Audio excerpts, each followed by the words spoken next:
Buenos días. Como dijo mi hermano, la lectura está en Éxodo 25, del 1 al 9.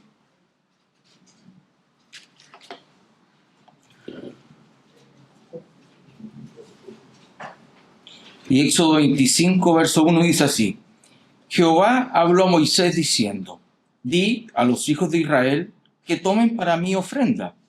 De todo varón que la diere de su voluntad, de corazón, tomaréis mi ofrenda. Esta es la ofrenda que tomaréis de ellos: oro, plata, cobre, azul, púrpura, carmesí, lino fino, pelo de cabras, pieles de carneros teñidas de rojo, pieles de tejones, madera de acacia, aceite para el alumbrado, especias para el aceite de la unción y para el incienso aromático, piedras de ónice y piedras de engaste para el efod y para el pectoral. Y harán un santuario para mí, y habitaré en medio de ellos. Conforme a todo lo que yo te muestre, el diseño del tabernáculo y el diseño de todos sus utensilios, así lo haréis. Muchas gracias, hermano Juan Carlos. Vamos a meditar en esta palabra y en la que la encuentro impactante. Se leía en Éxodo 25:9, conforme a todo lo que yo, dice Dios, te muestre.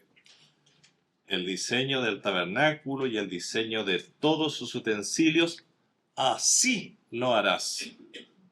Versículo 9. Hermanos queridos amigos, Dios es perfecto, y perfecto es su amor, perfecto su ciencia, su sabiduría, su voluntad. También son perfectos sus planes, sus decretos, su creación, sus instrucciones. Por su parte, las criaturas, especialmente las criaturas caídas, entre ellas el ser humano, insisten en hacer las cosas a su manera, conforme ellas creen, conforme ellas sienten, conforme ellas intuyen, conforme ellas sueñan, conforme a sus experiencias místicas, conforme a lo que otros le aconsejan. Lamentablemente, también dentro de estas actitudes encontramos a cristianos. Cristianos que son tentados y sus caminos torcidos por hacer las cosas conforme a su parecer, que yo pienso, yo opino, yo creo. No, mira, pero es que en la Biblia dice, sí, pero yo pienso, pero yo creo. O bien el parecer de otros iguales, sí, pero el Señor tanto, el caballero tanto dice tal y tal cosa, el pastor tanto dice tal cosa, el líder tanto dice tal cosa. Pero no son las cosas que dice Dios. Dios permanece diciéndonos, el cielo y la tierra pasarán, pero mis palabras no pasarán. Instándonos a no cambiar una tilde ni una jota de lo que está escrito, lo que está dicho. Y por eso elegí esta porción para iniciar, digamos, la meditación. Conforme a todo lo que yo te muestre, dice el Señor. Ahí está la regla, ahí está la línea perfecta. Si no queremos equivocarnos, sigamos lo que el Señor nos muestra. Así fue en el diseño del tabernáculo y en muchísimas otras cosas. Hay cosas en las que el Señor ha dejado cierto grado de libertad para que sus hijos decidan. Obviamente buscando siempre en oración, lectura y comunión con otros hermanos la sabiduría del Señor. Mientras más camina uno en la vida cristiana, más busca la sabiduría y la dirección del Señor en las cosas en las que tiene que tomar decisiones. Pero hay ciertas cosas en las que podemos decir, bueno, aquí podemos tomar una u otra alternativa. Por ejemplo, el tiempo, ¿cuántas veces debemos tomar la Santa Cena en un año? O la Cena del Señor. Esto lo tenemos que hacer todas las semanas y hay iglesias que así lo piensan y la toman todas las semanas. Otros como nosotros la tomamos una vez al mes. Hay otros que la pueden tomar cada 2 meses. Otras, incluso he conocido iglesias que toman la cena del Señor una vez al año. No hay una regla en la Biblia para tomar ese tipo de decisión. Así que con sabiduría y con el consentimiento y con la concordancia de la congregación se toman decisiones de ese tipo. ¿Cuántos ancianos debe tener una iglesia? 1, 2, 5. Cosas que van a depender de circunstancias. ¿Qué versión bíblica usar? La versión 1909, la 1960, la versión 1909 rectificada. Decisiones que tenemos que tomar. ¿Cómo se va a orar? ¿De pie, de rodillas, sentado? No obstante, a pesar de esta libertad de elección que tenemos en algunos temas, como los mencionados, tenemos sí un marco rígido establecido por Dios. Mira, considerando los ejemplos vistos, la cena del Señor hay iglesias que la toman todas las semanas, otros una vez al mes, otros, como decía, hasta incluso una vez al año. Lo importante es seguir las normas bíblicas básicas. Por ejemplo, la cena se debe tomar con extremada reverencia. Debe ser solemne. Debe ser ordenada, como lo dice el apóstol Pablo. Debe tener como previo el examen personal de cada persona que la va a tomar. Debe ser usando los elementos simbólicos ya definidos, el pan, el jugo de la vida. O sea, hay ciertas cosas que están establecidas. Los ancianos que se decida tener conforme a las necesidades de la iglesia deben ser elegidos de acuerdo a un canon que está muy establecido en la epístola a Timoteo, en la epístola a Tito, por ejemplo. Allí están las normas para elegirlo. Entonces ya, tenga 1, tenga 2, tenga 3, pero que estén conforme a las normas bíblicas establecidas por Dios. Ese es el marco dentro del cual nos movemos. Etcétera. Vemos así que para algunas prácticas de la vida cristiana hay algún grado de libertad, pero en lo que el Señor ha dado instrucciones precisas, eso no lo podemos variar ni un ápice. Podemos variar en las veces que tomemos la cena del Señor, pero no podemos variar en su significado, en su origen, su razón de ser, la forma en que debe ser servida. Veíamos que existieron instrucciones precisas sobre la construcción del tabernáculo. Allí estaba la lectura original. En Éxodo 25:9 dice, y voy a volver a repetir porque quiero tenerlo como esquema fundamental de nuestro mensaje. Conforme a todo lo que yo te muestre, el diseño del tabernáculo y el diseño de sus utensilios, así lo harás. Lo lindo, lo hermoso es que en el verso 40, un poquito más adelante en esa lectura, se añade, mira y hazlo conforme al modelo que te ha sido mostrado en el monte. Se le insiste a Moisés, no cambies nada. Todo lo contrario, hazlo tal como yo te digo que lo hagas. Moisés debía hacer las cosas exactamente como se le decía. Él no podía tomar iniciativas en cuanto a lo que Dios había ya mandado. La exactitud implicaba un modelo que debía seguir a la perfección, y esto lo seguimos viendo y se sigue ratificando en varias porciones más, en el 26:30, en el capítulo 27:8, etcétera, del mismo Éxodo. Porque el tabernáculo fue fundamental para que el hombre pudiera acercarse a Dios. Y no es el hombre el que decide cómo acercarse a Dios, es Dios el que decide cómo te acercas tú a Él.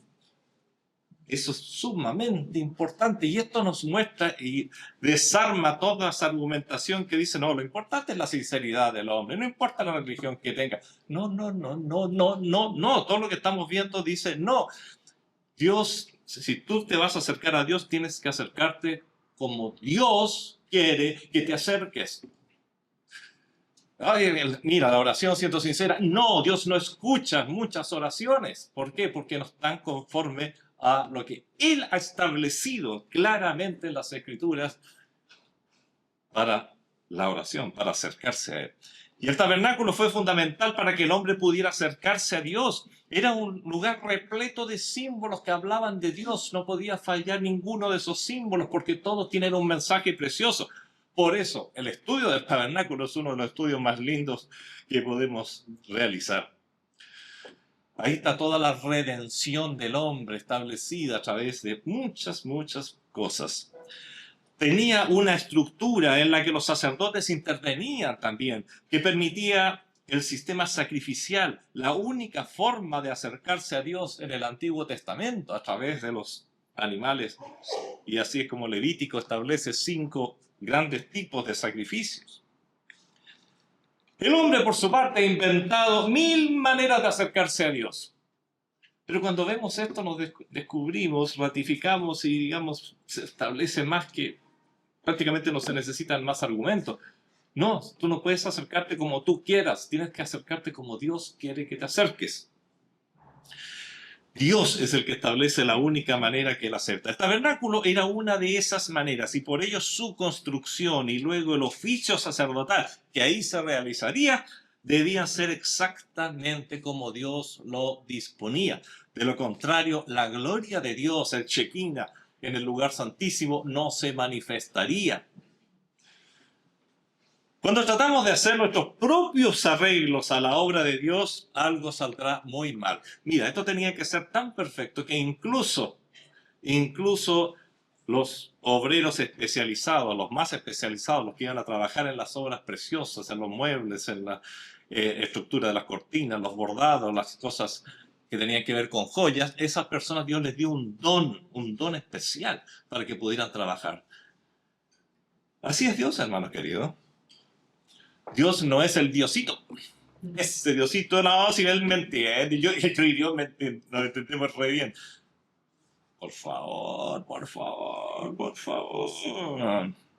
Cuando tratamos de hacer nuestros propios arreglos a la obra de Dios, algo saldrá muy mal. Lo lindo en este caso, como dice en Éxodo 40:16, dice lo siguiente: y Moisés hizo conforme a todo lo que Jehová le mandó, así lo hizo. Ojalá se dijera lo mismo de Sergio, se dijera lo mismo de cada uno de nosotros. Así como Dios mandó, así Sergio lo hizo, así Pedro lo hizo, así Esteban lo hizo, así Claudia lo hizo, así. Bueno, cada uno de los que estamos así. Qué lindo, ojalá fuese así. Hay tantos ejemplos para graficar lo que estamos viendo acá. Cuando Caín trató de acercarse a Dios conforme a su propia visión, todo salió muy mal. Bueno, si Abel se había presentado a Dios y Dios había aceptado su sacrificio, bueno, ¿qué varía aquí? Yo varía un poquito las cosas y lo haga a mi manera. Se presentó y salió todo mal, porque no se presentó conforme a lo que Dios había establecido y que Abel sí había entendido muy bien. Caín, todo salió mal. Dio lugar al primer homicidio de la historia, a un segundo castigo, una segunda maldición sobre la tierra, a la formación de una generación torcida y maligna que finalmente concluiría en el diluvio universal. Mira, por hacer las cosas a su manera. Cuando Moisés hizo, y sabes que pasa lo mismo, aquí Moisés es un 7 en cuanto al tabernáculo, en cuanto al sistema, al ordenar el sistema sacerdotal, fue un 7. Lo hizo bien, el pueblo fue adelante. Tenemos lecciones hasta el día de hoy que son bendición para nosotros en función de lo que Moisés hizo. Pero cuando Moisés hizo conforme a sus propios sentimientos, todo falló. No se trata de que sea un gran hombre de Dios solamente. Un hombre de Dios, por más grande que sea, tiene que mantenerse como grande ante Dios. ¿Y cómo te mantienes grande ante Dios? Simplemente haciendo la voluntad de Dios pero tal como Dios la pide, no como...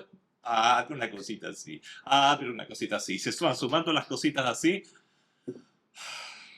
Y al final estamos haciendo realmente todo lo que nosotros queremos. Y Dios se transforma en un servidor. Y lo digo esto también porque es una tendencia muy grande en nuestros días, porque se ha introducido una herejía horrorosa en las iglesias cristianas, que es el famoso decreto que vas a ser sano, decreto esto. El otro día veía en una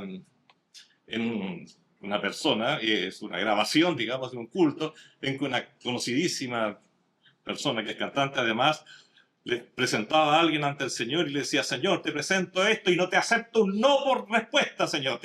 Oye, qué rota, qué maleducada. Bueno, llegamos a eso cuando empiezas a hacer lo que tú quieres. Y en esto de los decretos, y esto estás haciendo siempre lo que tú quieres. Es una aberración bíblica.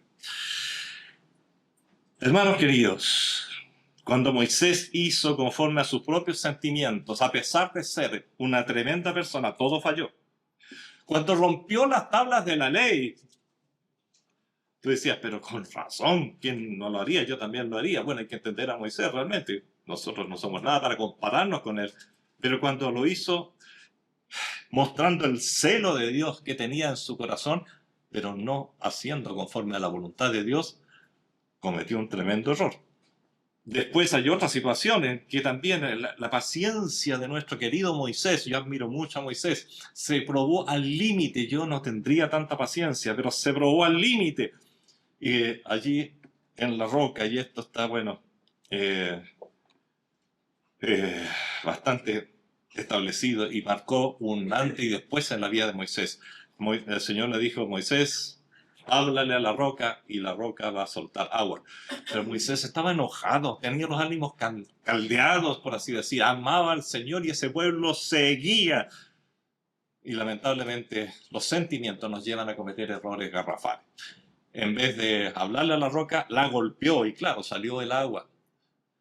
Pero el Señor le dijo: ¿sabes? En palabras muy mías quizás en este momento, tú no estás para hacer lo que tú quieres, sino lo que yo quiero.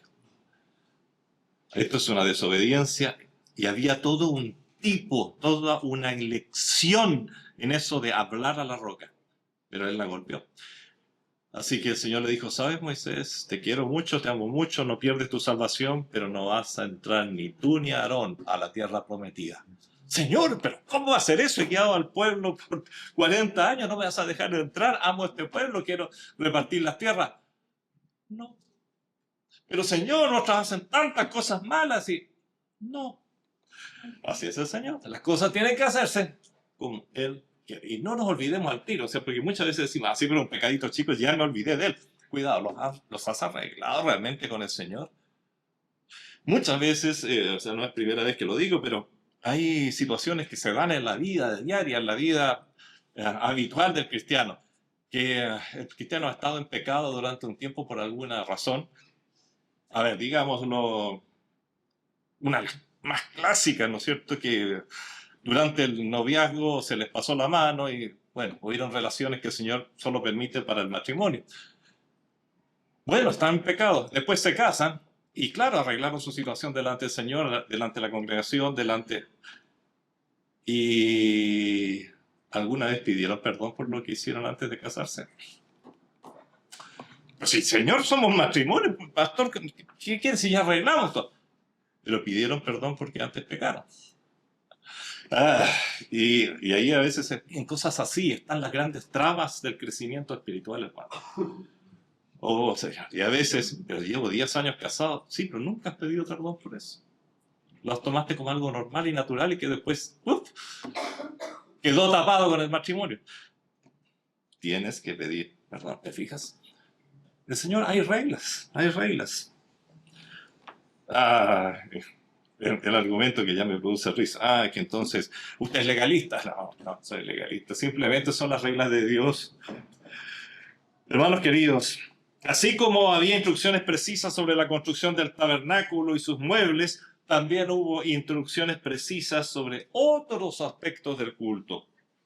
Por ejemplo, había instrucciones precisas de dónde debía provenir el fuego que estaba en el altar del incienso y en los incensarios. Solamente se podía usar fuego, carbones encendidos que vinieron del altar del holocausto, y esto se utilizaba acá. Había mucho celo en esto. porque esto tenía tremendo significado que no vamos a entrar a explicar ahora. Son fascinantes. Un estudio del tabernáculo, como decía, es uno de los estudios más fascinantes de la Biblia, pero no tenemos tiempo ahora para ver todos. Había instrucciones precisas sobre la preparación del incienso. Alguien podría decir, ya, un poquito de incienso, un poquito de aroma, un poquito de olor. No, mira, voy a leerte solamente, sin querer extenderme mucho, en Éxodo 30, 34, 36, por ejemplo. Dijo además Jehová a Moisés, toma especies aromáticas, estacté y uña aromática y gálbano aromática e incienso puro, de todo en igual peso, y harás de ello el incienso o un perfume según el arte del perfumador, bien mezclado, puro y santo. Y molerás parte de él en polvo fino, y lo pondrás delante del testimonio en el tabernáculo de reunión, donde yo me mostraré a ti, o será cosa santísima. ¿Te fijas? No, los detalles para el Señor son importantes. A veces decimos, no, pero es un detalle de la vida cristiana, no. Para el Señor son cosas importantes. ¿Cuántos ejemplos bíblicos tenemos de cómo Dios da instrucciones precisas? No solamente en el caso de Moisés, si retrocedemos en el tiempo, tenemos el caso de Abraham respecto al hijo que le daría. Respecto a Noé y el arca, allí en Génesis 6, 14 al 16, cómo se detalla, Noé tenía instrucciones precisas, las cuales siguió al pie de la letra, como dice Génesis 6, 22, palabras muy parecidas a las que se dice de Moisés. Y lo hizo así Noé, hizo conforme a todo lo que Dios le mandó. Por eso funcionó el arca. Por eso, si nadie había construido un arca hasta ese entonces, ni una nave, ni siquiera llovía en ese entonces, era una cosa totalmente fuera. Pero la obediencia de Noé salvó a Noé y a todos los que con él estaban, y eso implica a la raza humana. La obediencia de Noé te salvó a ti y por eso estamos aquí hoy día. Ay, cuántas cosas, cuántos ejemplos, pero creo que entendemos la idea, así que no voy a seguir con ejemplos. Sin embargo, la tendencia del hombre es cambiar las instrucciones. Cambiar las instrucciones. ¿Qué ocurre cuando las instrucciones dadas por Dios se relativizan? En la famosa relatividad. O cambian un poco conforme al parecer humano. Lo que estamos haciendo generalmente casi todos los días, aún como cristianos. Mira, para responder a esta pregunta, consultemos primero a Moisés, aunque ya lo hemos mencionado. ¿Qué le ocurrió a él? Persona obediente, normalmente obediente, más que yo, más que ustedes quizás. Cuando decidió no obedecer en todos los detalles. ¿Qué ocurrió? Lo que decíamos recién. Cuando en lugar de hablarle a la roca, la golpeó. Bueno, terrible el resultado. No pudo entrar a la tierra prometida. ¿Qué ocurrió cuando los jóvenes sacerdotes Nadab y Abiú, hijos de Aarón, aún no casados, deben haber sido por lo tanto bastante jóvenes, porque dice que no dejaron descendencia? Ellos estaban habituados a realizar las labores sacerdotales en el tabernáculo, pero un día decidieron realizar una pequeñísima, pero consciente variación, no fue un error, relacionada con la quema del incienso. Oye, hermano, me imagino que habrá dicho, esto lo estamos haciendo todos los días. ¿Por qué no cortamos un poco camino en vez de usar el fuego que debe ser el que proviene del altar del holocausto y que está en el altar del incienso? Cargamos nuestros incensarios con otro carbón, mira, que sé que hay brasas. Si total es lo mismo, el efecto es lo mismo. Y dice la escritura, lo cuenta, que estos jóvenes, Nadab y Abiú, hijos de Aarón, tomaron cada uno su incensario y pusieron en ellos fuego, sobre el cual pusieron incienso y ofrecieron delante de Jehová fuego extraño. ¡Wow! Que él nunca les mandó, porque él sí les había mandado otra cosa. ¿Y qué pasó? Un fenómeno difícil de entender y explicar, pero salió fuego de delante de Jehová y los quemó, los mató a los dos, los calcinó. Y murieron delante de Jehová. Levítico 10, versos 1 y 2. Algunos tratarían de justificar o bien aminorar ese pecado, ¿no es cierto? Diciendo cosas muy conocidas. Pues si eran jóvenes y es comprensible, a ellos les gusta probar cosas nuevas. No, Señor, con las cosas del Señor no se prueba, no se juega. Otro dirá, bueno, por ahí andan violadores sueltos y el Señor castiga a 2 jóvenes por no usar una sola vez el fuego que Él dijo que usaran. Así son las cosas del Señor, pues no se juega. No se juega, no se juega con el Señor. Se obedece al Señor. Si ustedes se fijan en todos esos argumentos que personas pueden ocupar y ocupan normalmente para justificar lo que está haciendo un joven, considerado buen joven, están criticando realmente a Dios, no a los pecadores. Al considerar este episodio, recuerdo un dicho popular cristiano que dice, es bonito el dicho, pero está mal pensado. Dios odia al pecador y ama odia al pecado y ama al pecador. Es bonito, pero esa frase tiene errores garrafales. Parece genial, pero tiene una sutil falta que la hace muy peligrosa, pues Dios responsabiliza al pecador por su pecado y castiga al pecador como responsable. Porque tal como está la frase, parece que el pecador fuera simplemente víctima del pecado. No, el pecador es responsable ante los ojos de Dios y dice que Dios está irado todos los días contra el pecador. Cuidado, las frases a veces que son muy bonitas y las hemos usado incluso, pero tiene error, tiene ese error. Habría que perfeccionar la frase, bueno, pero no es el momento. Mira, hablamos del perfume sagrado. ¿Qué ocurriría si alguien confeccionaba el perfume especial, este que vimos antes, con varias sustancias muy ricas, muy especiales, con el fin de saber cómo olía? Podríamos decir, vamos a ver, yo nunca he olido ese perfume, porque nadie tenía acceso al templo ni al lugar santísimo. Cuando se dice que alguien estaba en el templo, estaban en los atrios del templo, pero no en el edificio mismo del templo, así que estos aromas no se conocían. Si alguien decía, me gustaría, y yo tengo tantas cosas, a ver, las vamos a juntar y vamos a ver cómo huele. Está escrito, Éxodo 30, 37, 38. Fíjate lo que dice. Como este incienso que harás, no os haréis otro según su composición. O sea, nadie podía copiarlo, imitarlo. Te será cosa sagrada para Jehová. Cualquiera, dice, que hiciere otro como este, para olerlo, curiosidad, será cortado de entre su pueblo. Sí, y se acabó. Y justicia no, es justicia plena. Muchas veces pedimos justicia. Si Dios manifestara su justicia en vez de la misericordia que está estableciendo ahora, hermano, no queda nadie vivo en el planeta. Nadie vivo. Fíjate que la primera desobediencia siempre me gusta pensarlo, recordarlo, porque me aterriza. ¿Qué ocurrió cuando Adán desobedeció a Dios comiendo del árbol prohibido? Hizo caer toda la creación. Ups, la embarré. Sí. Un pecado basta. Un proceder caprichoso para con Dios es mortal. Así es como Dios ha establecido la forma de cómo acercarse a Él. En el día de hoy no es diferente, porque si vas a sus Antiguos Testamentos, hoy día estamos bajo la gracia, esa es otra dispensación. Sí, correcto, estoy de acuerdo, soy dispensacionalista también, pero aquí hay más.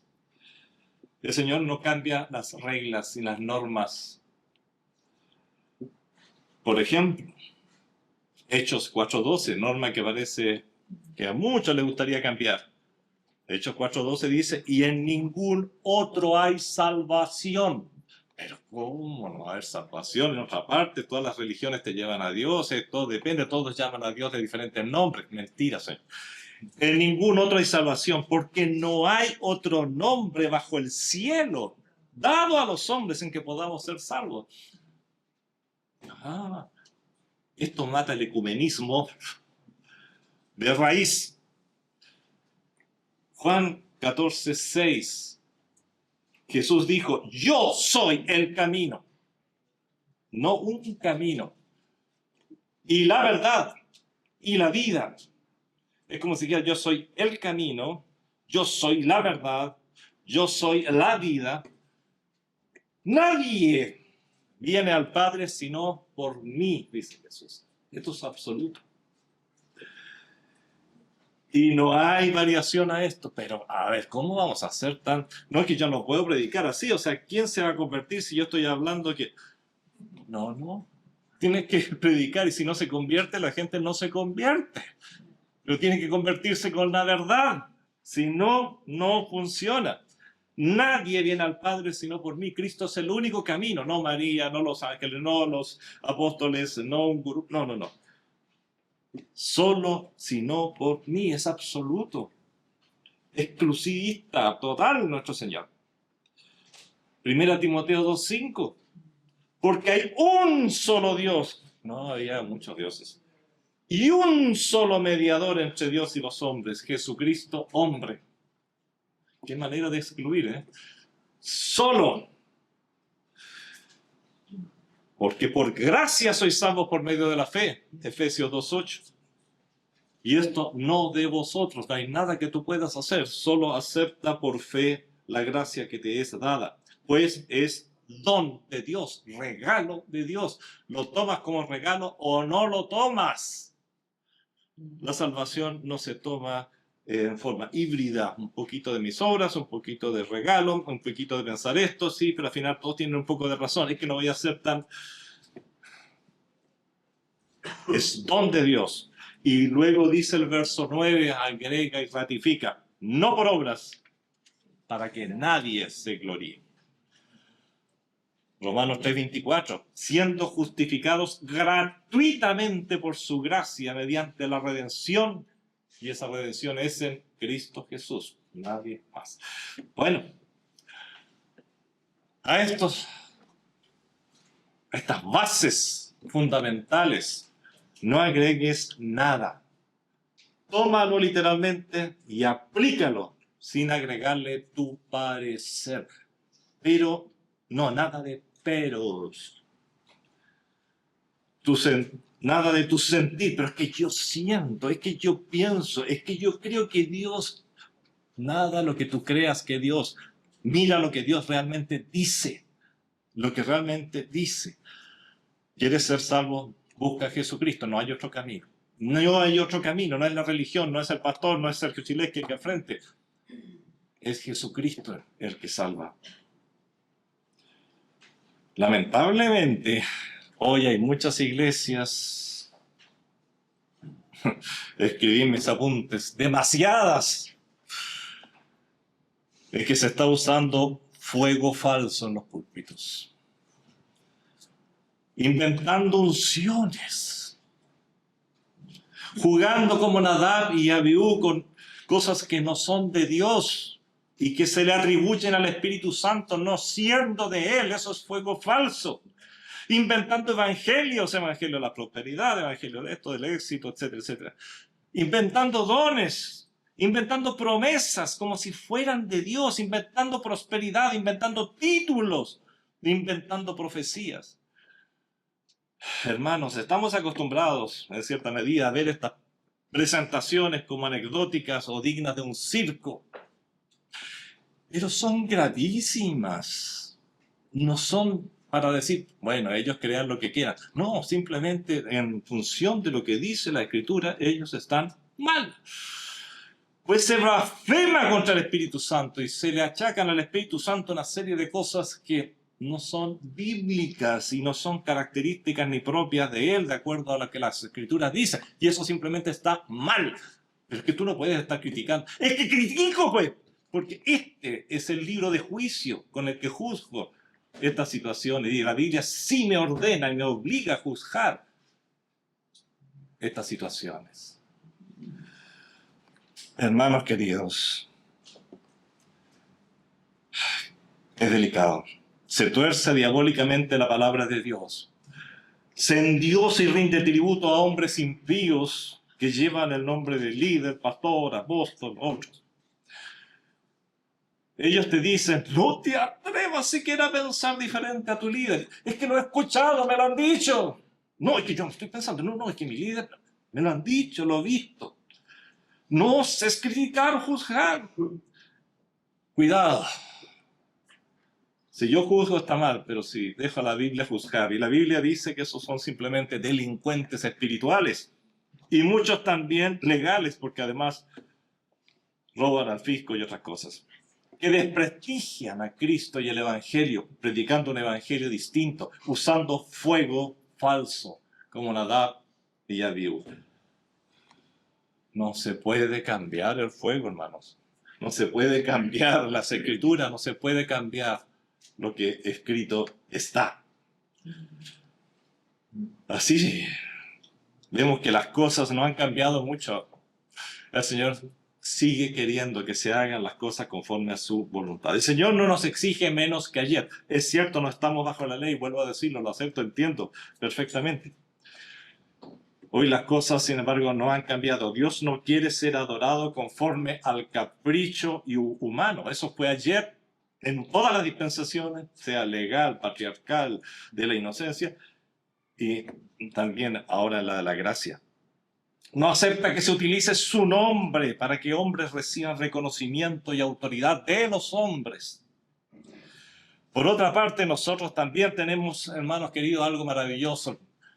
Aquí no vamos solamente a la crítica o a lo crítico. Este mensaje no quiero que sea crítico, sino que quiero que sea constructivo, que nos ayude a enmendar situaciones y nos ayude a tener el valor para decir, no, eso no lo acepto porque va contra la voluntad del Señor. Pero hay todavía una parte muy positiva y quiero más bien aterrizar en esto para terminar. Nosotros también tenemos un modelo perfecto, así como el tabernáculo que en gran parte tipifica a Cristo mismo, así como el arca de Noé también es un tipo de Cristo muy hermoso. Lo aceptamos históricamente como un hecho, pero también entendemos que hay un tipo maravilloso de Cristo allí. Y nosotros también tenemos un modelo perfecto que el Espíritu se encuentra trabajando en cada cristiano verdadero. Hay un modelo, así como el Señor le dijo a Moisés, mira este modelo. Esto es lo que quiero que tú hagas. Era exactamente igual.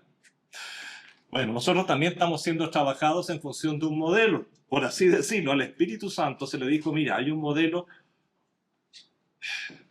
y quiero que el cristiano, el convertido, el regenerado, aquel que ha sido renacido del Espíritu, tú lo vayas transformando en este modelo. Así como el arca.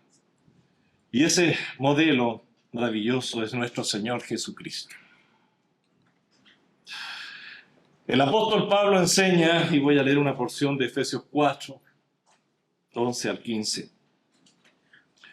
Y él mismo constituyó a unos apóstoles, a otros profetas, a otros evangelistas, a otros pastores y maestros, hablando de diferentes siervos que han estado a través del tiempo. Obviamente que apóstoles ya no hay, profetas en ese sentido ya no hay, pero sí hay evangelistas, pastores y maestros. ¿Para qué? A fin de perfeccionar, así como Moisés tenía que hacer y crear algo perfecto, aquí hay que perfeccionar a algo que ya está creado. A los santos, para la obra del ministerio, para la edificación del cuerpo de Cristo, hasta que todos lleguemos a la unidad de la fe y del conocimiento del Hijo de Dios, a un varón perfecto. ¿A qué medida? A la medida de la estatura de la plenitud de Cristo, para que ya no seamos niños fluctuantes, no seamos cabros chicos espirituales, llevados por doquiera de todo viento de doctrina, que este dijo, que este otro dijo, que este rey, mira, pero mira, mira lo que se hace allá, pero no juzgue. No. Para que no seamos niños fluctuantes, Señor, eso no le simpatiza nada.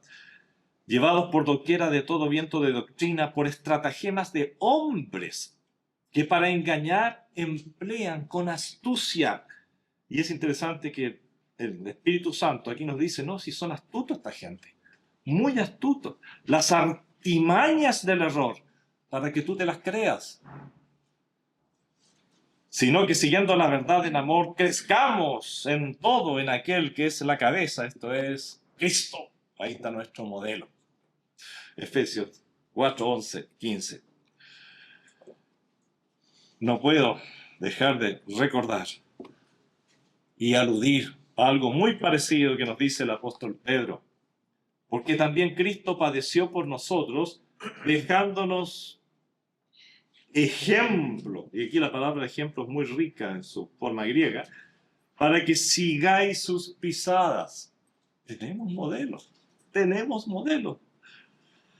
Hermanos queridos, amigos, dura y triste fue la experiencia de Moisés cuando hizo las cosas a su manera. Dura y triste fue la experiencia de Nadab y Abiú por hacer las cosas a su manera. Lo mismo podríamos decir de Sansón, de Saúl, también David en algún momento hizo las cosas a su manera, siendo que era un hombre conforme al corazón de Dios, dice la Biblia, pero de repente hizo las cosas a su manera y fue muy triste el resultado. Y así, toda persona que ha intentado cambiar la clara voluntad de Dios, aunque humanamente pensando, y lo decimos así, ¿no es cierto? Así es como nos engañamos a nosotros mismos. Pero sí hizo un poquito. Dios entiende. No, Dios no entiende. Dios te dijo lo que quería. Hermanos queridos, un poco es un abismo cuando se trata de torcer la buena, agradable y perfecta, usa las palabras del apóstol Pablo en Romanos 12, voluntad de Dios. Mira y hazlo conforme al modelo que te ha sido mostrado en el monte. Nuestro modelo es Cristo. Mira y sé tú igual a Cristo. Esa es nuestra orden que se nos da hoy día. Y si lo haces, vas a andar muy bien. Porque también Cristo padeció por nosotros, dejándonos ejemplo. Tenemos un muy buen modelo y un muy buen ejemplo para que sigáis sus pisadas. 1 Pedro 2, 21. Padre Celestial, te doy gracias porque primeramente has preservado esta palabra, Señor, a través de los tiempos para que hoy día nos hable, Señor, nos refresque, nos despierte, nos golpee cuando sea necesario. Gracias, Señor, por esos golpes, porque necesitamos a veces golpes, Señor, para despertar y ver que no estamos, Señor, haciendo lo que tú quieres que hagamos. Señor, queremos hacerlo todo conforme a tu voluntad. Somos tuyos, nos compraste, Señor. Ya no sois vuestros. Qué frase más poderosa está en las Escrituras. No sois vuestros, no soy mío, no soy de Sergio. Soy tuyo, Señor. Y vivo el resto de mi existencia para hacer tu voluntad. Que ese sea nuestro sentir, Señor. Que todo lo que hagamos esté en función de ese principio, Señor, hacer todo conforme al modelo que nos has mostrado, nuestro Señor Jesucristo. En el nombre de Jesús. Amén.